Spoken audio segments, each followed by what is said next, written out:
We went to jail because it was impossible to sit still while the obscenity of the apartheid system was being imposed on our people.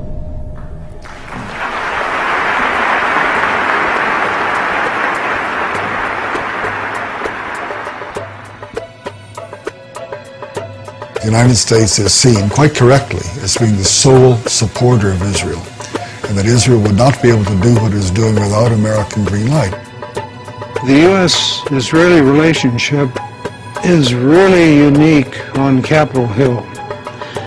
In my 22 years that I served there was never a moment when there was really a debate about U.S. policy in the Middle East.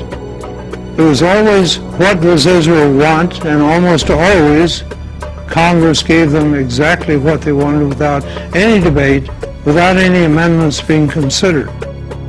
This type policy exists as a result of a number of factors. First of all, there is the lobby, the U.S. lobby for Israel.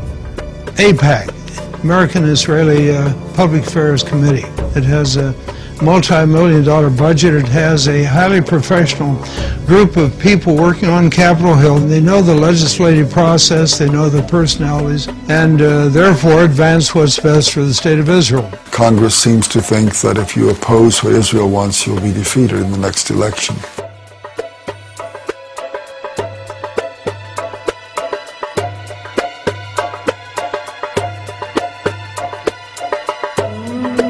Another factor is the fundamentalist Christian community.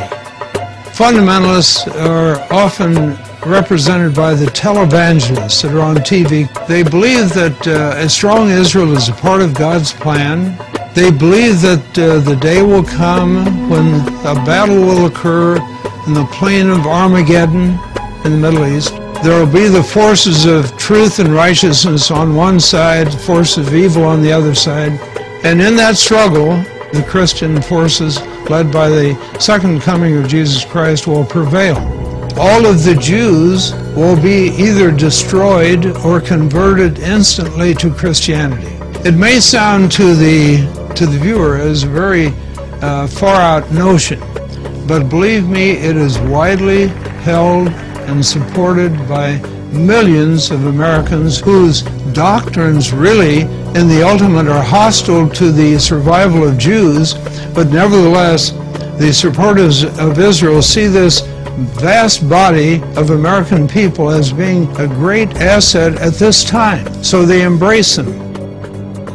And Mr. Robertson, who said, I had a vision from God that we have to support Israel. And no matter what happens and what they do, this is the will of God because they're God's chosen people. A couple of weeks later, he added, and that's when this ministry started really being blessed, when we made that commitment to Israel. Not the commitment to God or Jesus Christ's teachings, but to Israel. And we have come from all the nations of the earth to say to the people of Israel, we are your friends, we are with you, and we believe that you are called by God to possess this land. I, as a Christian and a Christian pastor, object not in my name and not in the name of over 115 to 120 million Christians do you dare say that we support injustice and deceit.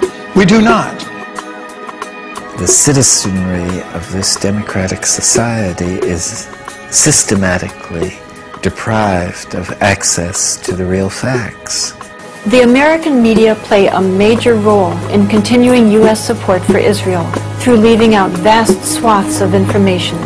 It is the classic case of lying through omission. Major statements by American diplomats, senators, military leaders are going unreported. Sentences are being removed from news stories. Information is being manipulated. Those are the three factors that work together on Capitol Hill and lead to such total bias, such total absence of free speech, of open debate, that is, I think, very destructive to our institutions and to our best interests in world affairs. So Israel, for example, does not abide at all by international law. The entire occupation is illegal. It's a violation in particular of the Fourth Geneva Convention. by the rules of the Fort Geneva Convention, you're not allowed to build settlements, you're not allowed to build roads, you're not allowed to expropriate land, you're not allowed to deport people, you're not allowed to restrict their freedom of movement, you're not allowed to harm their economy, you're not allowed to make them unemployed and impoverished. But everything that Israel does in the occupied territories, U.S. taxpayers are paying for. The U.S. gives the financing, it gives the military support. Israel receives as much foreign economic assistance as all the countries combined in the world.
In March 2003, the U.S. government approved $10 billion in aid for Israel.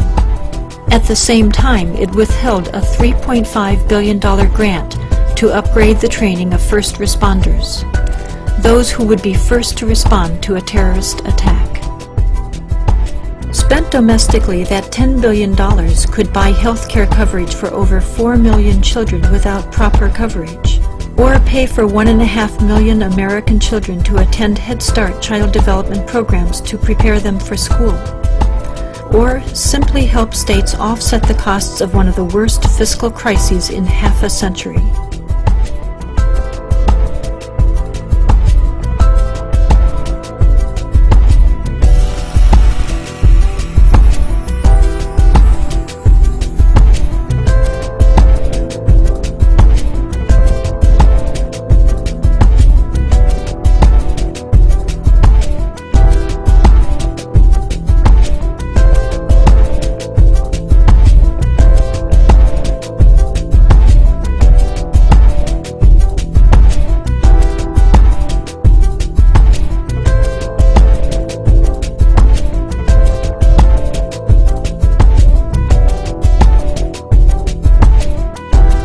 One of the reasons that the American commitment to Israel is so strong, that it's not only reflecting the impact of well-organized pro-Israeli lobbies, but it also represents the views of the Pentagon that sees Israel now as an indispensable strategic ally in the effort to control and exert influence throughout the region.